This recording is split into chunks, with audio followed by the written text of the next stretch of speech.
Good evening everyone, and welcome to another live stream here on the Outdoor Station, and something a little bit different tonight. Every week's a little bit different, in fact.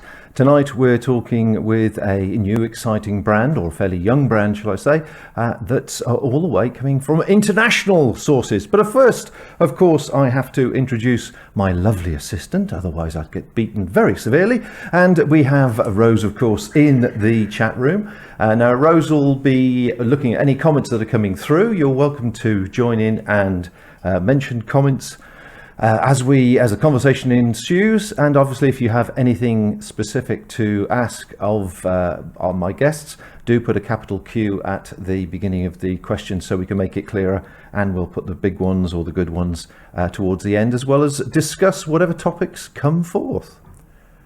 Yeah, I'm looking forward to this tonight, actually. There's some really interesting information coming through, and I do a bit of spinning and weaving myself and dyeing, so I'm really interested.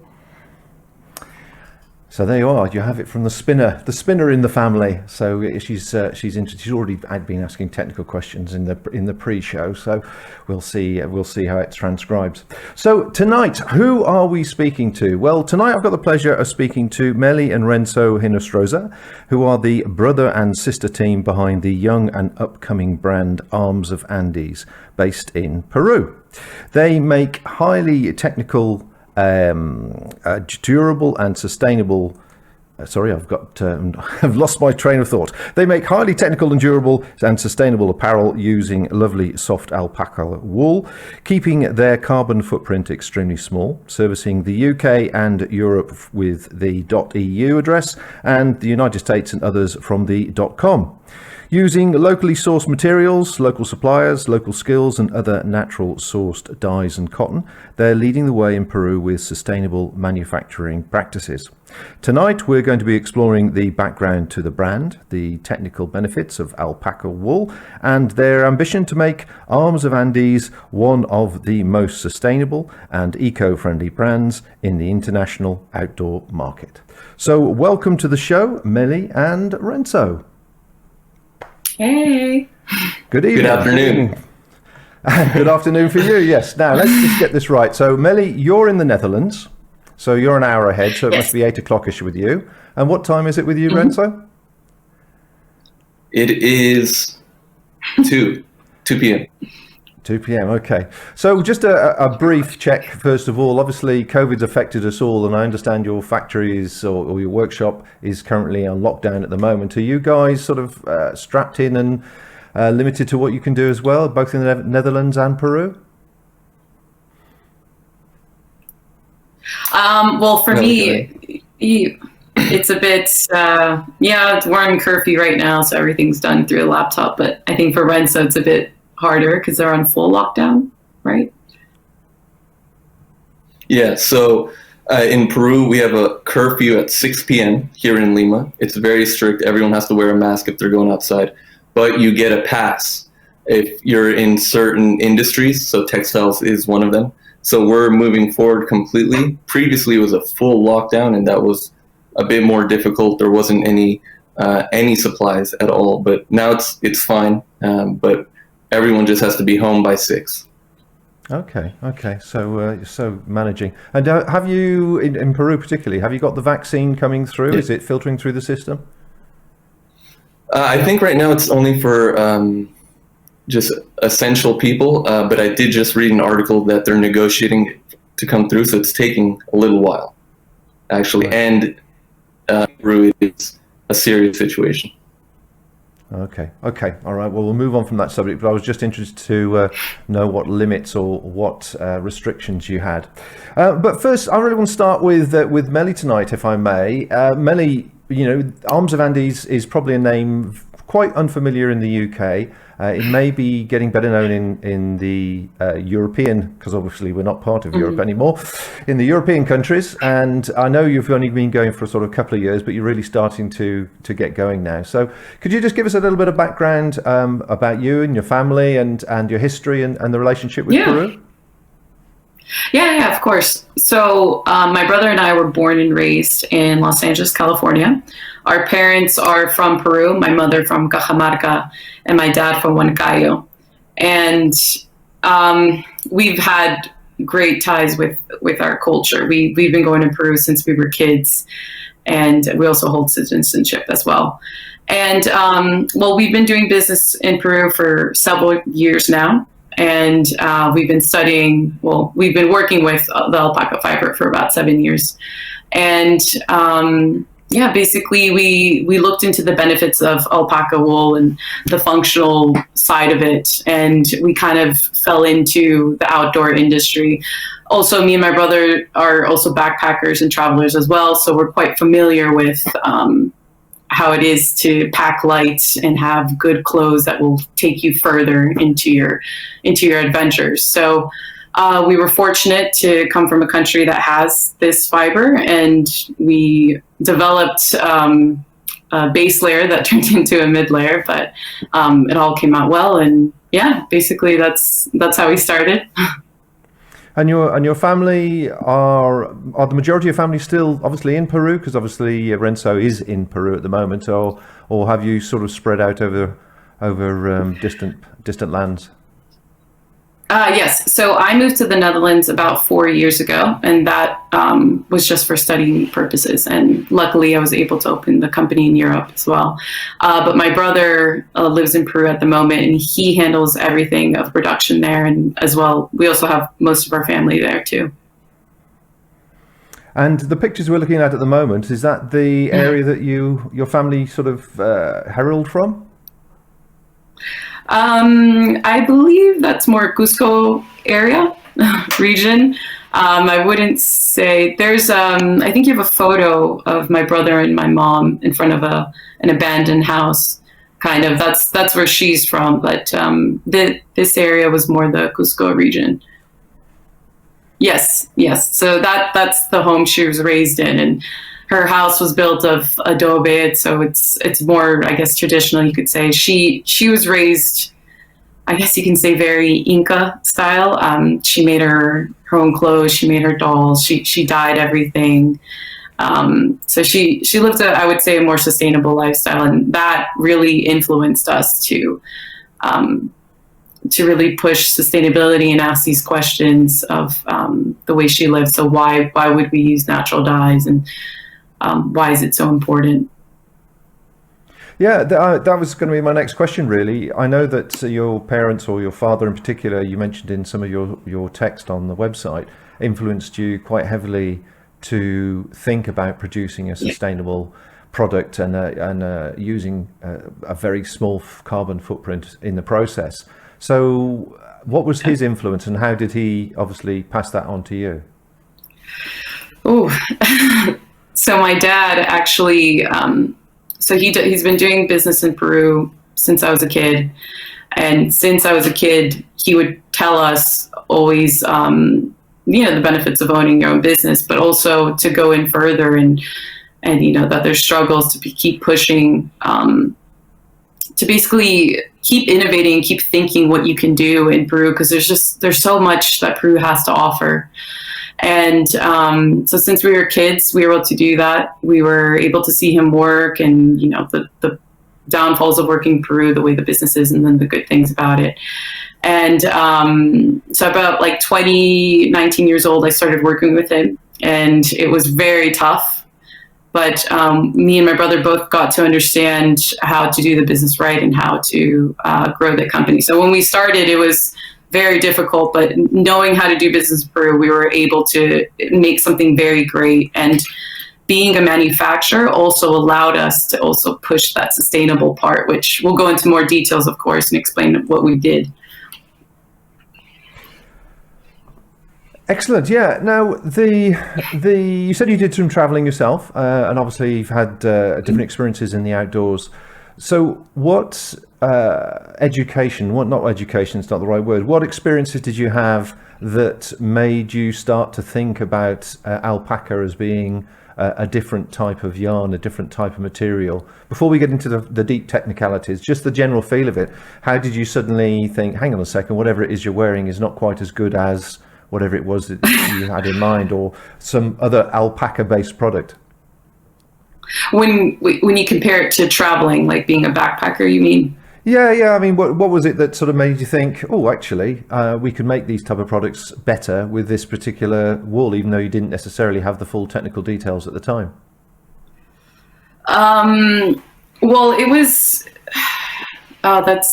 It was kind of both ends. So we saw, being backpackers, and being hikers, we saw the struggles. The stuff like you want low moisture clothes, you want it to be beneficial. You want clothes that are able to take you further, that don't smell, and so forth. But when we learned about merino wool, and then we learned about the benefits of alpaca wool, we kind of thought, not merino wool is great, but we always thought maybe alpaca is better because of where the alpaca is raised. So it was kind of like both came hand in hand. They both met. It wasn't really that we wanted to start an outdoor brand. It's that we found the benefits of the alpaca wool, and then having the experiences of a travel that pushed us to open this outdoor brand. Well, in actual fact, we have a comment from Martha, who's watching us from Canada. And she says, Martha here from Canada, been looking at alpaca fiber for the next base mid-layer purchase. This is good timing. So that's one thing. The other question comments that's just popped up is from Chris Williams. And he says he likes the name Arms of Andes. Now, where did the name come from? Yes, so actually, so we have an oldest brother called Alex, and then there's Renzo, and I have a little sister. Well, we have a little sister called Mia. And then our parents are from the Andes. So it's basically our names and children from the Andes. Excellent story. Let's come over to Renzo now. Obviously, he's at the dirty end, getting his hands dirty and producing all these glorious. Very dirty. I've got a lovely video here of some shearing that's taking place. So do you want to sort of introduce alpaca to people that perhaps haven't quite grasped where it fits in the wool range of animals like llamas and so on? Because obviously there is a difference between these animals. So and there's something special about alpaca I know you want to mention. So would you like to comment on it while I'm running the video? Okay, yeah, of course. Alpacas come from a wild animal called vicuña, and the vicuña were selectively bred by older civilizations, older than the Incas themselves, for their fiber. So for thousands of years, so more than 0 BC, before that, alpacas were being bred in the mountains by these small rural communities. So what you're seeing right now is actually a small community. And throughout all of these tiny little communities that have 1 alpaca, 2 alpaca, 10 alpaca, 20 alpaca, and they do this, and they've been doing this for thousands of years with alpaca. Now, because alpaca come in this environment, the Andes, thousands of meters up in the mountains where the environment goes from very cold to very hot in the same day, the fiber is actually adapted for extreme weather conditions, much like merino wool. And this is where all wools have an advantage over other clothes, is that they're actually clothes. The alpaca fiber is the clothes of the alpaca. And the environment the alpaca comes from is a very difficult outdoor environment. In fact, of the fibers, I would say it's the most difficult environment. Now, alpaca has the advantage that it was selectively bred for thousands of years, so there's enough of it to actually make clothes out of, whereas some other fibers, you don't have enough to actually make a full production out of. You have this with merino and you have this with alpaca. So these two items really stand out, and then alpaca really stands out because it was such a longer time at a higher elevation with harsher temperatures. So this is what makes the alpaca fiber really stand out. And then on top of that, a very rich cultural history with the people, natural dyeing, hand selecting the fleece. There's a lot of culture behind these fibers as well. And from the video clip we saw there, I've never seen an animal look so chilled out being sheared, if nothing else. Are they all as relaxed as that? Yes. No. No, some yes, some no, but they have been doing this for a while. it's nice to see. It's not a big. In fact, you have to shear them, so it's not even an option. If you don't shear them, they'll grow bacteria, and it'll get too heavy. So they've been selectively bred for this. They're not like the wild vicuña, where that's not an issue. They're already wild animals. They don't have to be sheared. But the alpacas have to be sheared. So in some level, they are used to it. And in some level, they can be nervous. Sometimes they throw up. That's more common, but it's nothing abusive at all. Well, they certainly look very relaxed during that clip. Now, I've got some more pictures to show here, a slideshow of sort of the production process, or as best I can grasp from the material that you've sent me. So do you want to just sort of talk us through the method, the process? Because I know the emphasis is definitely on the fact that your source material isn't very, very far away from your production house. Everything is kept with a very minimal footprint from a carbon point of view, and obviously you're using local skills throughout. So talk us through the pictures that we're going to see on screen. Okay, perfect. So this is me holding the alpaca fiber. So at Arms of Andes, we're a brand manufacturer, so we manufacture. And fortunately with alpacas, we can do it all in Peru. So this gives us a huge advantage of transparency and also control over the production, because we speak the language. At any moment, we can fly over to Cusco, Arequipa, or wherever and see. So this image we're seeing is some of the technical benefits. And it's a comparison between alpaca fibers and the other fibers. Used in outdoors would be the polyester and the merino wool as well. So to begin the production, the animal has its fleece. The alpacas, they have their fleece, and in the previous video you could see that they were sheared. This fleece happens throughout all the Andes mountains, and it's taken and collected into a warehouse where then it's hand selected. So at that process, there's no chemicals or anything at all. After the fleece has been selected, it's slowly transformed into yarn, and the yarn we work with uses 2 GOTS certified, so organic certified non-damage for the environment chemicals. And then basically throughout the rest of the process, there's no chemicals. So after it's made into the yarn, it's woven into fabric, and then it's cut into the pieces to make the clothes.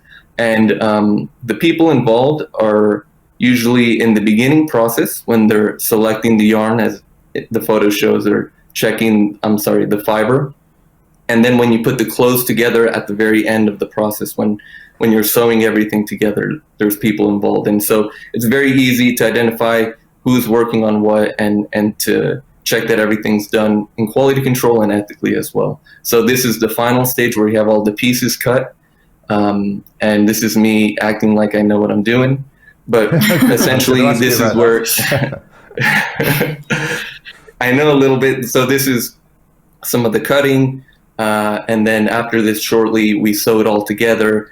And one line we have is our all natural colors line, where we work with 100% biodegradable material, meaning the fabric is, of course, 100% alpaca, as with all our clothes, but also the thread is cotton, and our labels are cotton as well, too. So our shirts in that line are 100% biodegradable. All of it made in Peru, so there's a very low carbon footprint. And as I mentioned in the production process, very minimal chemicals used, and they are all GOTS certified as well. And so the advantage, again, of working with alpaca is that whole line from the fiber collection to making the yarn and then to making the final clothes, it's all done here in Peru, where we can always check. We're just a short flight away if we have to go into the mountains to check, but everything's really easy to trace. And this is the natural dyeing. So this is the natural red in this photo. It's cochinilla, and then we also have indigo. So these clothes in our natural line, in our natural dyed line, they're dyed without any chemicals. So it's cochineal for red, indigo for blue, and eucalyptus for gray. Yeah, so, and that's the end of the product. So this video shows a little bit of how the cochineal dyeing is done. And this is also, cochineal comes from Peru. So this is what I was mentioning earlier about the cultural process, is that it is all literally done in Peru. You have the fiber, you have the textile workers, and also the dyers are in Peru. And it's crazy to be able to have such high quality materials all in one place. And how many people have you got in the team, in the studio or in the factory, or whatever you refer to it as? So in the factory, depends on the level of production we're doing, but it's 5 to 10 people. Right now, there is a limitation of 3 people working in the studio at a time because of the quarantine. But it's usually around that amount in the production team. And there's different parts along the production line.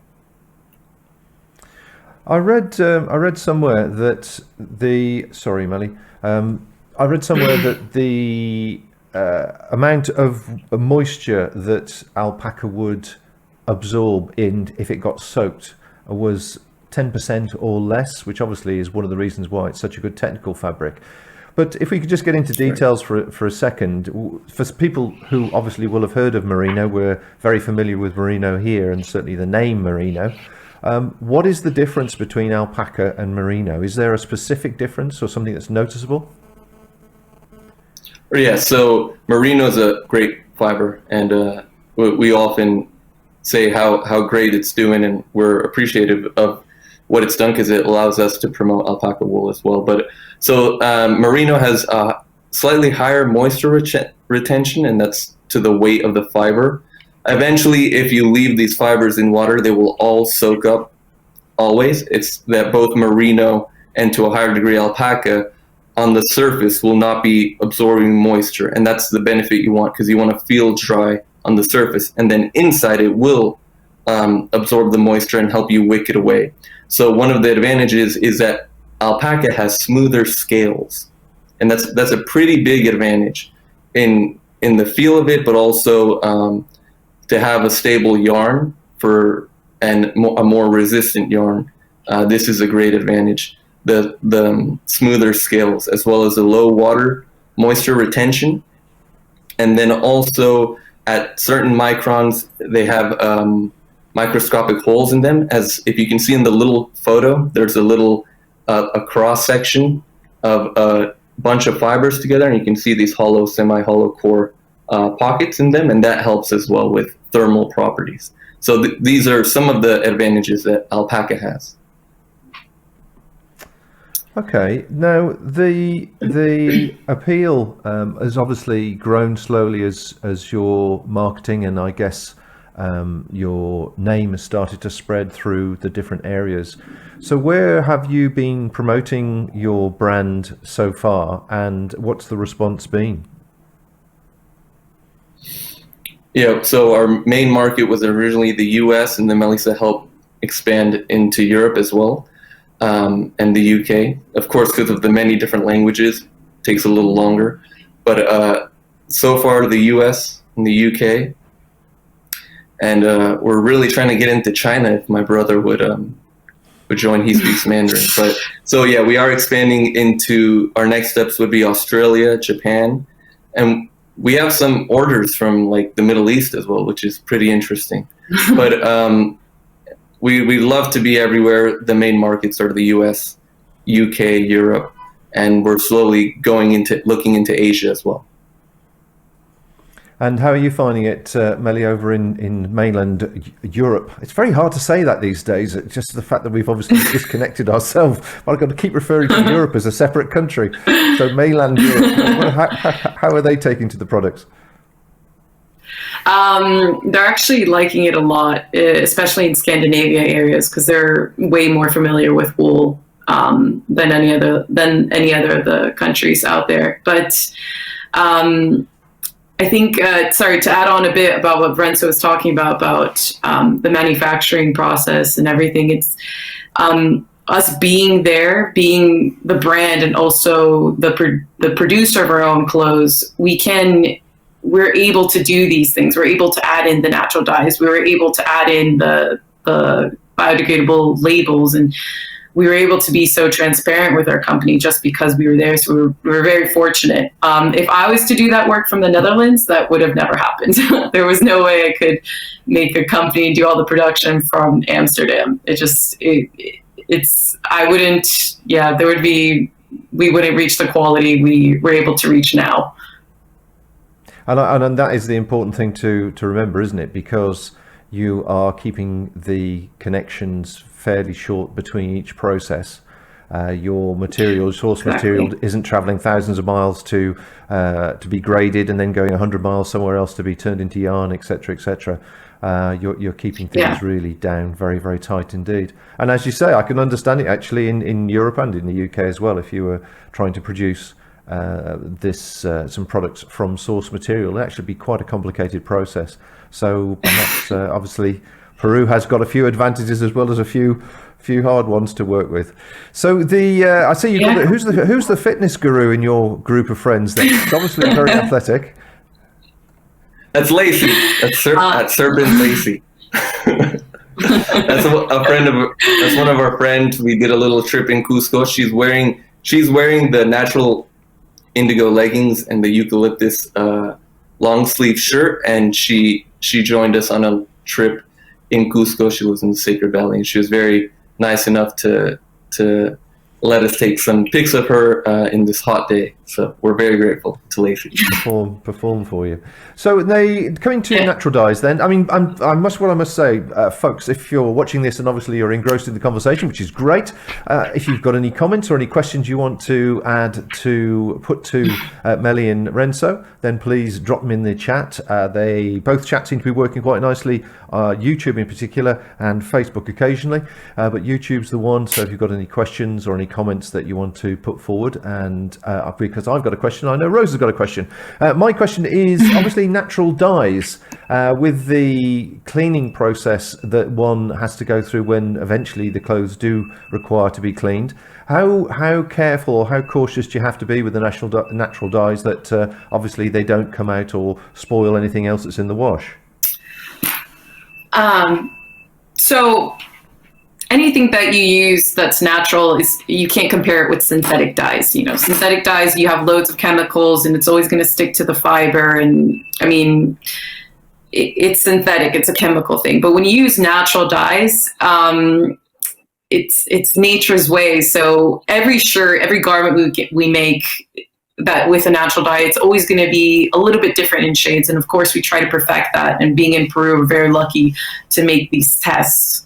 But with natural dyes, there's a thing called mordiente, which is basically the natural dye is like attached to the fiber. And to attach it to the fiber, you would use lemon. You have to use something acidic. So it could be lemon, it could be alumbre, which I believe is a type of metal, I believe. In some areas, they use even kids' urine. for the mordiente as well, but in our case we use but we don't do mostly lemon. No, we don't do that.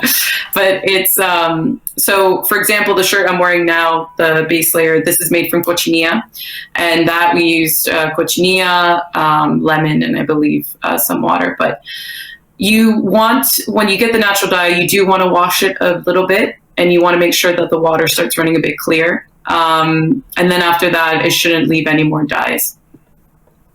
So wash warm water, light colors. Am I right in thinking that I've got this picture here? Is that the source of some of the natural dyes? Yeah. So that's the cactus, and then the cochinilla it's an insect, and I think you have another picture of it. Yeah, there you go. So basically, you just kind of press on it, and then you use the blood that comes from the insect. There's another picture you have of a hand, and there's a kind of like a red smeared on it. That's the cochinilla in the powder. Yeah. Okay. I'll find that in a second. We have a couple of questions coming through, some comments. Let me just see. This was the one that Rose asked you earlier on before we started. Why alpacas and not use llama wool for production? But I think you've kind of answered that already. I actually think Renzo might have would answer this a bit better. Oh, okay. Renzo? Right. So It's a little part of the history. So alpacas, the most luxurious fiber, animal fiber, is the vicuña. It's a very, very beautiful animal. So the previous civilizations domesticated the vicuña for their fiber, and that turned into the alpaca. The llamas were actually domesticated as more of a pack animal, not strong like a donkey, but they were carrying more items. So it wasn't really so much for their fiber, so their fiber isn't as prized as the alpacas, but people do make clothes out of them too. But it's just not at the same level because they weren't domesticated for that reason. So, but they do have advantages, and they do grow more in Bolivia and Argentina. So either way, it's Peru has more alpacas, has a mix of both. And then alpacas live in higher elevations as well. So the environment they're in is more extreme. So that's another reason why their wool is more resilient. Okay. Well, we've got a few more questions coming through, so we'll start going through some of them now. Is alpaca, from Chris, thank you, Chris, for taking the time to put this in. Is alpaca, I can't say it tonight, alpaca wool like merino, as in not itchy on the skin? Correct, right. So the factors that contribute to itchiness, one of them is the micron size. So early in the history of wool, people were making thick wool, products made from thick wool, and that's what made it feel quite itchy. There are other factors, of course. So merino wool is a very thin micron one, as well as the alpaca we use, the royal alpaca. So that makes it also not itchy. And then there's the other factor that alpaca has, is which it has smoother scales. So the hairs on the fibers have scales on them, and the alpaca ones are very smooth relative to the merino ones. So yes, it is less itchy than merino. And sorry, Melly, just one question. While I think about it, if one of you could answer, the other question I'd have is, when you do wash it, do you have to be careful about shrinkage and that type of thing? But do carry on, Melly, whatever it is you were going to say. Oh, sorry. No, just to add on a little bit. So we use royal alpaca wool, so that's about 18.5 microns or so, around there. Most of the alpaca wool that you would find in the market now is a bigger micron, so usually around 19 to 20 microns. And then like the rugs and outer blankets around 20 or 21 microns above. So the one we use is around 18.5, and that's about 1% of the exported alpaca wool. So it is, the alpaca wool we use is quite rare. Not many people use it. So it could be that maybe alpaca wool has this idea of being itchy, because what you would find most is the 19 to 20 micron alpaca wool. Well, we use a bit finer, so it also depends on your skin as well, how sensitive you are. I've had friends who found merino wool itchy, but not alpaca, and I've had it reverse. So it definitely depending also on the user. Okay, and then just to continue that a bit further, how would somebody know what thickness alpaca was used in the manufacture? Is it an obvious thing?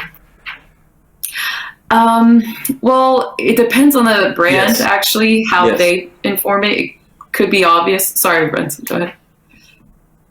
Yeah, because if you're using a finer one, you're going to say it always. So the popular one is baby, and if you're working with baby, you're going to promote this is baby alpaca. It's not alpaca. It's not wool that comes from baby alpacas. It's just that's the name of the grade that Melly mentioned.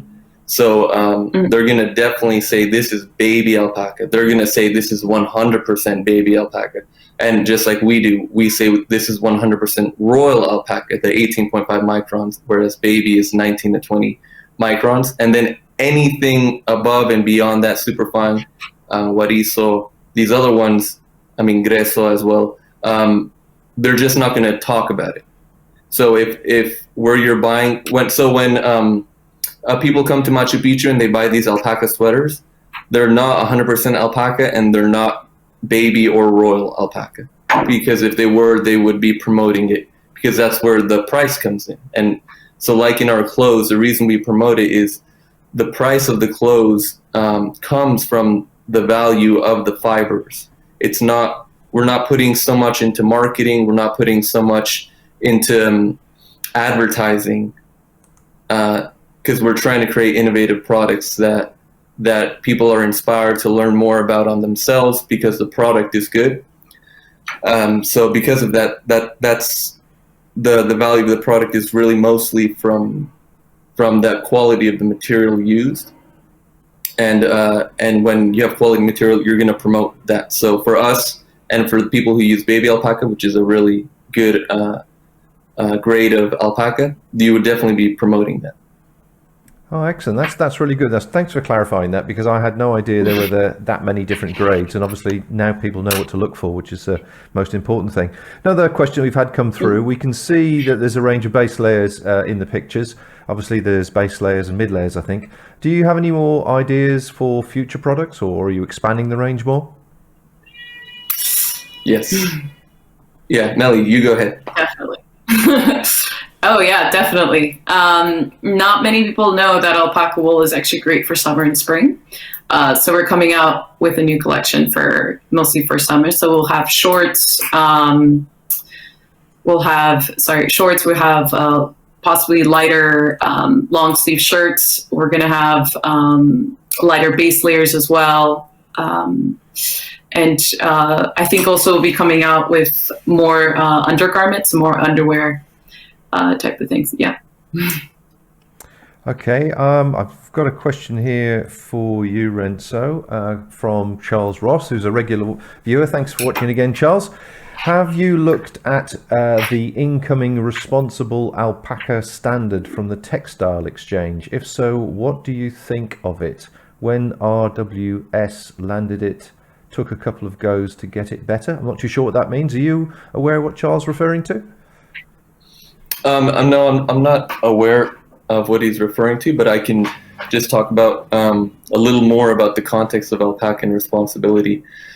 I can try to depict it a bit more. So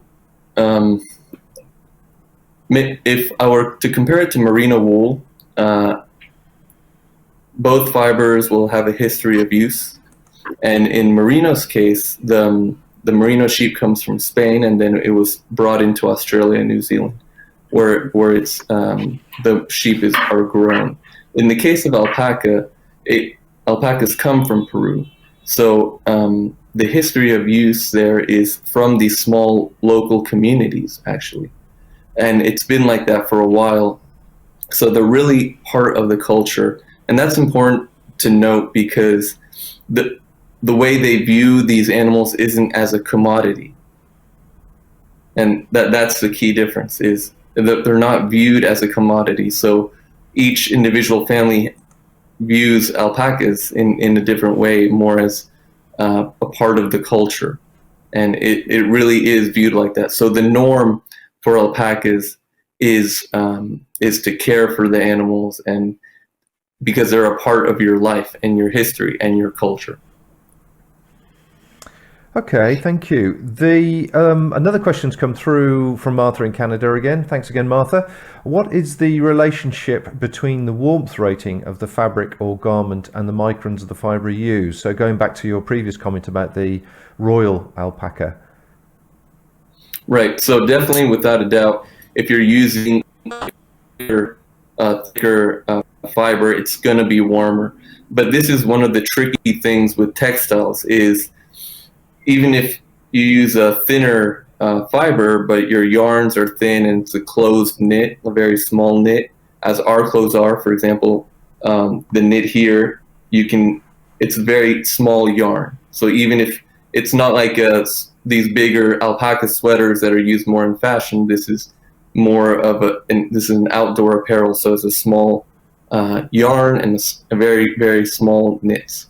So that would offset the thinness of the microns, is because you're using you're getting more coverage as well. So on its own, the fibers of the thicker hairs would keep you warmer. But in the context of the clothes, where you have yarn size and then the type of cloth you're making, that doesn't apply anymore, because it's more about the cloth. So how much does your cloth weigh per meter squared? And some people want it lighter, some people want it heavier. The heavier ones are going to be warmer. In terms of each individual fiber's heat resistance and or being able to thermal properties. And alpaca has these advantages because of where it comes from in these high elevations and cold temperatures. Okay. Now Charles has come back with for more information what he was referring to. It may be that you don't have the same sort of commercial association over there. RWS is the responsible wool standard. We're now on version 2.1 in the UK and Europe, I presume he means. The Textile Exchange is the body that controls the responsible down standard, which has in the last decade become the default standard. Are you aware of any of these things in Peru? No, I'm not. Melly, did you have something to say about that? Because I can add something if not. No. Just that I have heard of RWS, and I actually believe there is another certificate out there, but I don't think they have that in Peru. Yeah, I'm trying to. No, I don't think I've actually heard of that in Peru. I've only heard it in the States, I believe. Okay. Well, we're not trying to catch you out. Obviously, there's different relationships in different places with different associations. There's another question that has come through, which again I think is probably you, Renzo, from Chris again. Would I be right in thinking that the tighter the weave, the more windproof it would be? And the other thing to add to this, I'd just like to ask you is, what is the typical weight of something like a medium base layer, just for people to compare it with whatever they've got? I can look on the website. What is the weight? If you like. No, sorry. Sorry, the weight of a base layer? Yeah, the weight of a base layer. I'll look this up on the website while you're answering that question from Chris. Men's medium. A men's medium is about 360 grams, I would say, around 380 grams. The tighter the weave, if it's more windproof, I would say yes. Yes, of course. Yes, of course. Of course. Like the windbreakers would. So windbreakers themselves are actually weaves; they're not knits. So definitely 100%. So if you wanted a windbreaker or a water repellent layer, like 100% water repellent, those would be weaves as well. They wouldn't be knits. Yeah. Okay, excellent. Well, the questions are coming through thick and fast, which is quite nice. So do keep them coming, folks. It's all keeps them on their toes. Yes, they've got to know. They've got to earn their pen. Let's go. I want to look up RWS.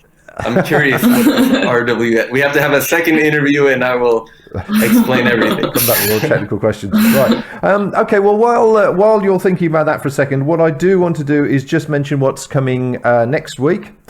Next week, we are speaking with Andrew Denton, who is the CEO of the UK Outdoor Industries Association, which is, if you like, the sort of political arm of the outdoor industries generally. That would be everybody from brands, manufacturers, through to press and other associated activities. And they have a lot, or they work a lot with the government in trying to put influence into them to get various outdoor positive programs and such completed and brought to the nation, so the general health of the nation, etc. And as you can see from the title there, their job is really to represent and promote the outdoor recreation industries, and that is everything to do with the outdoors, not just a recreation activity. That is our access to the outdoors as well. It's a multifaceted kind of job and role, as you'll hear, and it's, as you can hear from my explanation, it's quite complicated to explain. It's all about lobbying government and trying to put forward the health benefits of being outdoors, as we've obviously learned to appreciate over recent weeks and months, or 12 months now, haven't we?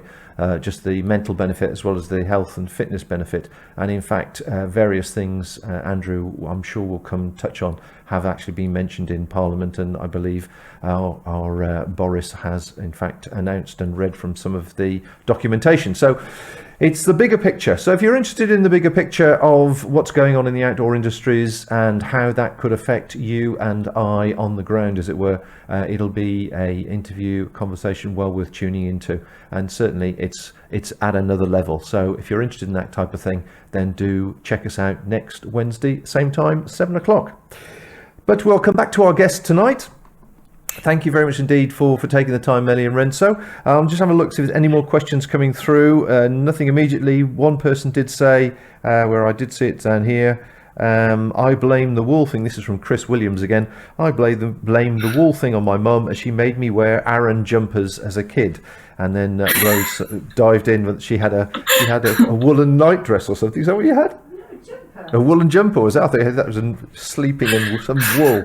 That would be a pretty itchy. Oh yeah, that's right. You had one of those sexy woolen swimming costumes. My gran knitted me my first swimming costume. I can remember my gran knitted me a swimming costume, which was great until you got in the water, and then you know what happened as soon as you get it wet. It just came down by my knees. It was. I can remember even then being mortified. I must have only been about 5. There's an opportunity for you guys. Right. That's the plan. Now, you mentioned your other products. Did you say you're coming into a range for babies? Or was that a completely different brand then you're going to work to on that baby range clothing? Brenta? Yeah. So we're expanding. So definitely, we're gonna get into so apart from the outdoors, we're gonna have a different brand that's gonna focus on creating just all sustainable clothes. So it could be baby clothes, anything. Because of the unique positioning in Peru, we really want to push the sustainability as much as we can, and sustainability in dyeing, sustainability in the whole manufacturing process. And also ethics and transparency. And this is something we're learning more and more about the details. We're improving our methods, but also we're hoping to create a platform through social media to teach people, what to look for. What are the correct questions to ask about sustainability? Is the shirt biodegradable? Were any chemicals used in the manufacturing?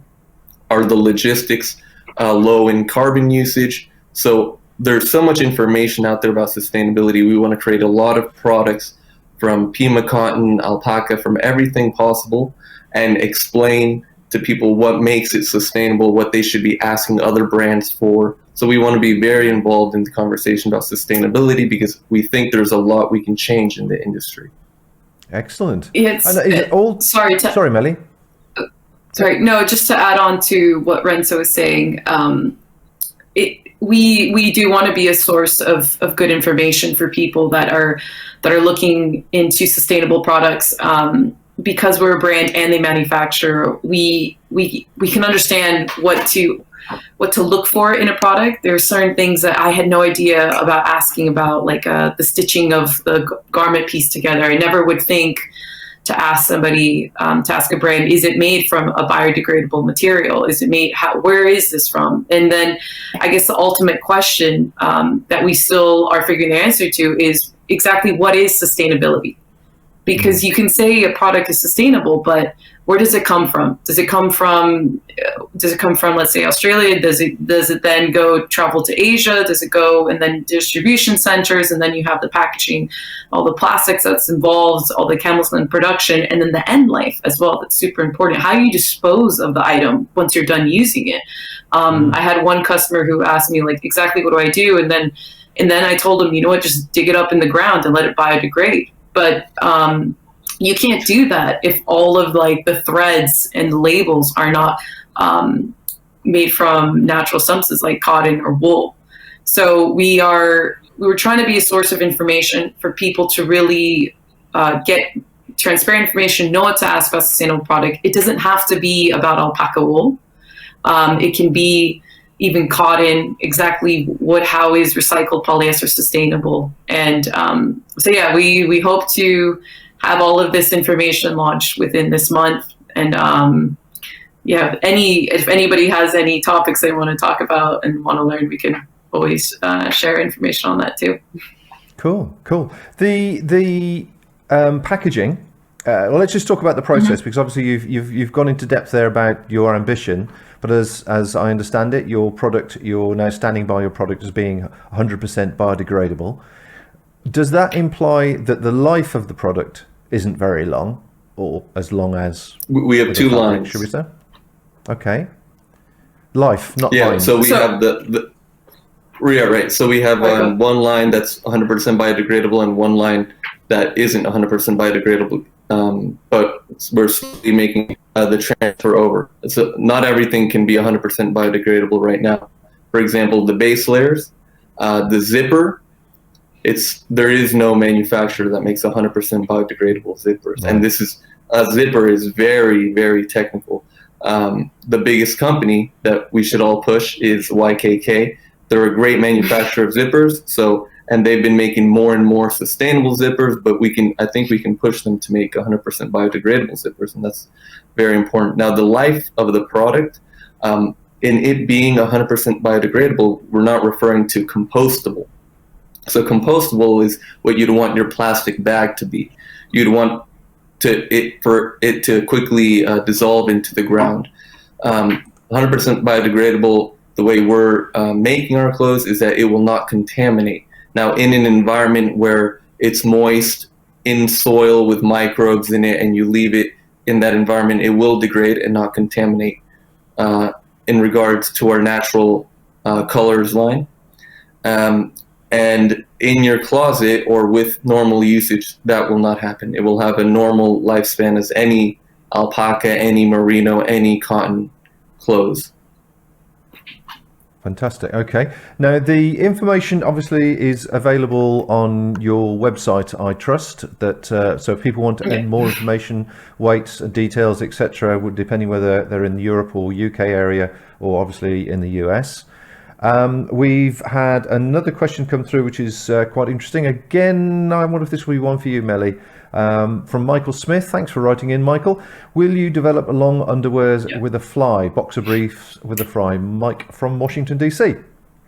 Yes, we will. Definitely. So if you're going to make underwears, carry on. Sorry. Well, right now we just have one type of boxers, and that's without the fly. And then we have also one type of, I guess, pants they would call in the UK, but for Americans we'd call it underwear, or panties for ladies. So we're going to make different types for each one. We also plan to make a fly for the leggings as well.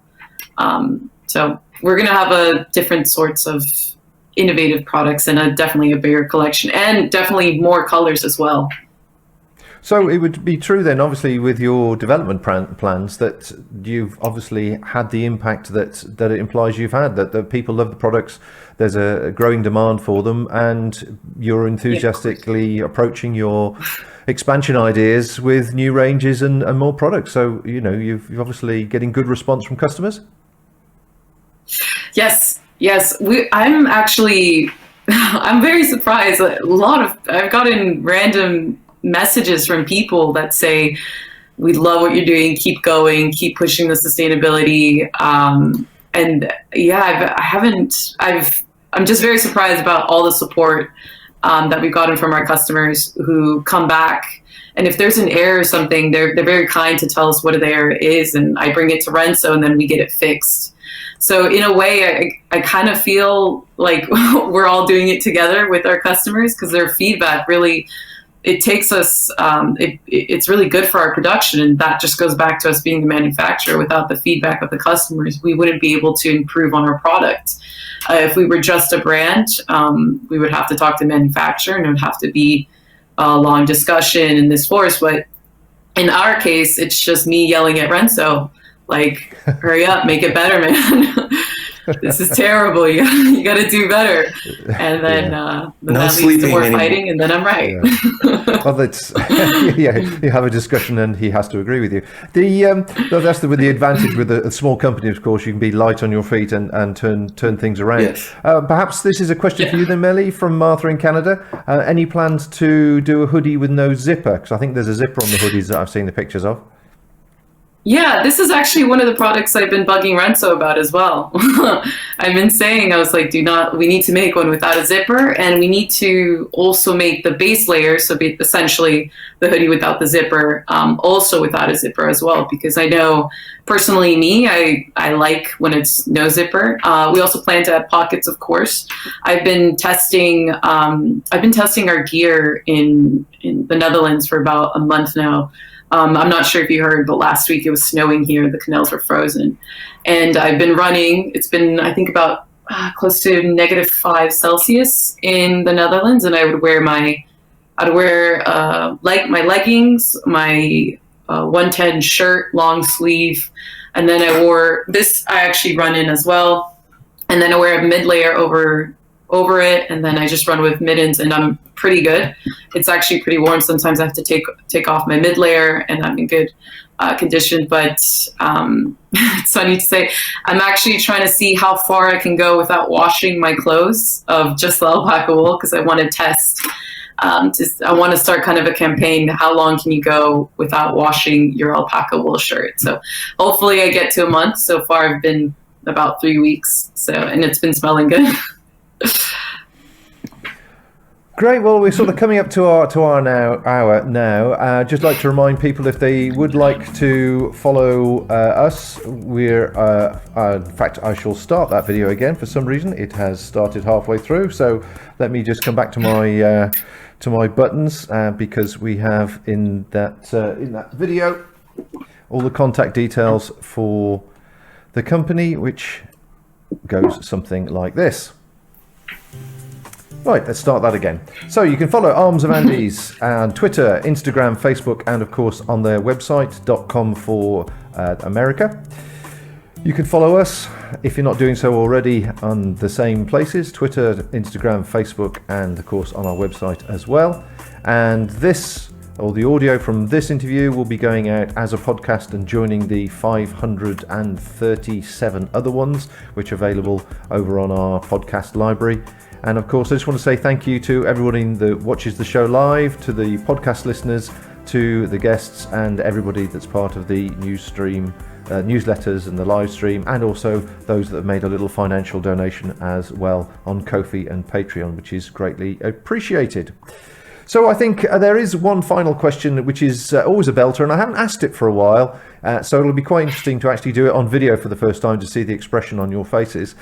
Of all the questions I could have asked you about your company and the products and alpaca wool, I can't say it tonight, alpaca wool, what should I have asked you?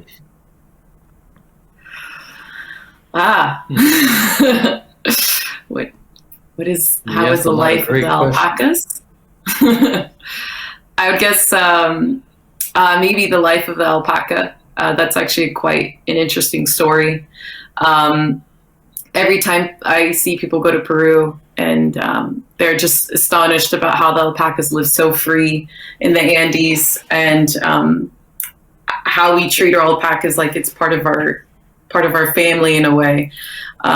These alpacas live like the best lives, I can say. Me and my brother try to find them to take some photos one day, and we couldn't find any because they were brought up to higher altitudes, and the only way to reach there was by hiking, and it would take like 2 hours to get there because they just live such a nice life. And it's interesting because the reason the alpaca fiber is actually so great is goes back to the climates, to where they live. In one day in Cusco, you have it super cold, it's frozen, and then the sun comes up, and then it's super hot, and then it's windy, and then it rains, and the alpaca has to survive all of that. So of course the fibers have to protect themselves, but then also the life of the alpaca. If there's a happy alpaca, there's great fiber as well.